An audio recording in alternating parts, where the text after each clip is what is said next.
Exactly 6 a.m. Detective Ethan Cross arrived at the homicide division. Rain had stopped, the streets were silent. As he reached his office door, another black envelope lay on the floor. No footprints, no cameras had captured who left it. Ethan slowly picked it up. Without saying a word, he already knew another murder was coming.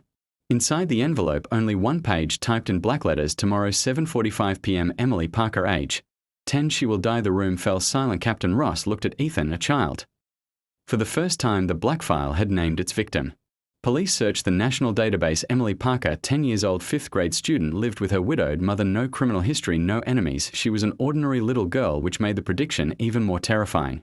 Ethan and Maya visited Emily's home. Emily opened the door herself. She smiled politely. "You must be the police." "I've been waiting." Ethan froze. "You knew we were coming." Emily nodded. "I dreamed about you last night." Emily invited them inside. She showed Ethan a drawing she had made: a train station, a clock, and a man wearing a long black coat. In the corner, she had written one time 7:45 p.m. Ethan asked, "Who is the man in black?" Emily looked toward the window. "I don't know. But he watches me."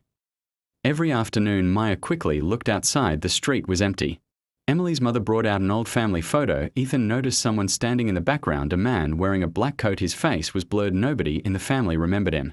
Captain Ross ordered 24-hour protection, 2 police cars, 4 officers, security cameras around the house. Nobody would get close to Emily. Ethan believed this time they would stop the prediction. That evening, a police officer noticed another black envelope lying on the hood of a patrol car. No one had seen who placed it there. Inside, only one sentence: protection changes nothing. Late that night, Ethan checked the security cameras. Everything seemed normal. Then for a single frame, a tall shadow appeared beside Emily's bedroom window. The next frame, it was gone. Ethan whispered, "He's already here."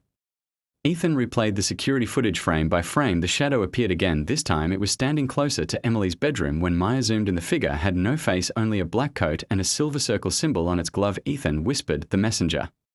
The next morning, Emily insisted on going to school. Ethan refused, but Emily quietly said, "If I stay home, it will still happen." Her words sent a chill through everyone. At school, Emily found a small black envelope inside her desk. The teacher hadn't placed it, then neither had the students. Inside, one sentence: "Tomorrow can still change." Emily silently handed it to Ethan. Emily began drawing again. This time the picture was different. The train station had disappeared. Instead, a bridge, a river, and one word written in red: run. Maya searched through old black file cases. Every victim had unknowingly received a black envelope before the crime, but Emily was different. She had received 2. No victim had ever received a second warning. Ethan's phone rang. Unknown number. A calm voice said, "You still think the file predicts the future?" "It doesn't. It records the future after someone chooses it." The call ended. Ethan stood frozen. While inspecting Emily's neighborhood, an officer discovered a tiny hidden camera attached to a streetlight. Someone had been watching the house for weeks, but the memory card had been removed. That evening, Emily looked out of her bedroom window. A single red balloon floated in the yard. Attached to it, another black envelope. Inside, only 3 words: "See you tomorrow." The digital clock read 24 hours remaining. Every officer knew if the black file was right again, Emily had only 1 day left. Ethan made a promise: "No matter what happens, I won't let her die." Before leaving the station, Maya received an anonymous email. It contained only one photograph: Emily standing alone on the bridge. She had drawn the timestamp: read tomorrow, 7:44 p.m. 1 minute before the predicted death. Ethan stared at the screen. Someone already knows exactly where she'll be. The anonymous photograph changed everything. Police immediately identified the location: Riverside Bridge, exactly where Emily had drawn herself. Captain Ross ordered a full lockdown. No one enters, no one leaves. This time they would be waiting before the killer arrived. On the way to the bridge, Emily quietly spoke, "I've seen him before." Ethan looked surprised. "You know the man in the black coat?" Emily nodded. "He always asks me the same question." "What did he ask?" She whispered, "Do you want tomorrow to exist?" Back at headquarters, Maya enhanced the anonymous photograph. Hidden inside the reflection on the river, a face appeared. Not the killer, but Detective Aaron Blake. The missing detective had somehow been at the bridge.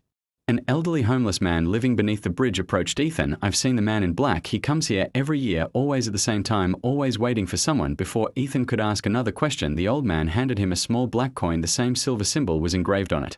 Lucas examined the coin. Inside was a hidden microchip. Maya extracted its data. Only one audio recording existed. A child's voice repeated, "Don't let me cross the bridge." The recording suddenly ended. A black SUV parked near the bridge, tinted windows, no license plates. Ethan and officers rushed toward it. The vehicle was empty. On the driver's seat, another black envelope. Inside the envelope, only one sentence: "You are protecting the wrong person." Ethan read it again. His heartbeat quickened. If Emily wasn't the real target, then who was? 5 minutes remained. Emily stood surrounded by police officers. Snipers watched every rooftop. Drones flew overhead. The bridge was completely secure, yet Ethan couldn't shake the feeling something was missing. The clock struck 7:45 p.m. Emily was alive. Nothing happened. Officers sighed in relief. Then a deafening explosion echoed beneath the bridge. Everyone turned. The old homeless man had been killed instantly. Emily wasn't the victim, she was the witness. As emergency teams secured the bridge, a drone slowly descended from the sky. Attached beneath it a fresh black envelope. Ethan opened it. Inside was a single line: the witness survived.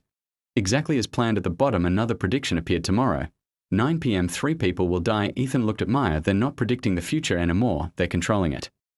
The bridge was surrounded by flashing police lights. Emily stood silently beside Ethan. She wasn't crying, she kept staring at the body beneath the bridge. Then she quietly whispered, "He wasn't supposed to die." Ethan looked at her. "What do you mean?" Emily replied, "The man in the black coat changed his mind." Everyone froze.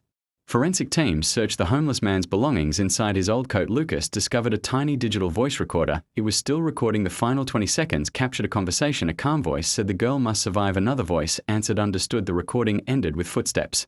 Back at headquarters, Dr. Meyer asked Emily to draw everything she remembered. Emily picked up a black pencil. Without hesitation, she drew a strange symbol, the same silver circle found on every black file. Then she drew a tall building. Room 307. Ethan's heart raced. It all comes back to room 307. Lucas enhanced the recorder's audio. A second voice became clearer. One name could finally be heard: Aaron Blake. The missing detective wasn't dead. He had spoken on the recording 20 years after disappearing. The audio led police to an abandoned warehouse on the city's outskirts. Inside, dust covered everything, but one room was perfectly clean. On the wall, dozens of black envelopes were pinned like a map. Each one represented a future crime.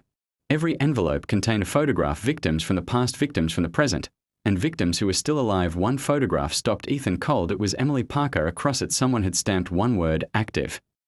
Maya noticed fresh footprints. They led to a metal shelf. Behind it, a hidden steel door. The team forced it open. Inside, rows of computer servers hummed quietly. Someone had been monitoring every prediction in real time. Every monitor suddenly switched on. A black screen appeared. White letters slowly typed themselves: "Congratulations, Detective Cross, you saved the wrong life." Then every server shut down at once. Complete silence. One server remained active. Maya accessed its final file. A photograph appeared: Captain Daniel Ross. Below it, a countdown: 23 hours, 59 minutes, and 59 seconds. Exactly 24 hours remained. The next black file had already begun. As everyone left the warehouse, Emily quietly slipped a folded paper into Ethan's pocket. He opened it. Inside his car, it wasn't a drawing, it was a handwritten sentence: "He already knows every move you're going to make tomorrow." At that exact moment, Ethan's phone buzzed. An unknown message appeared.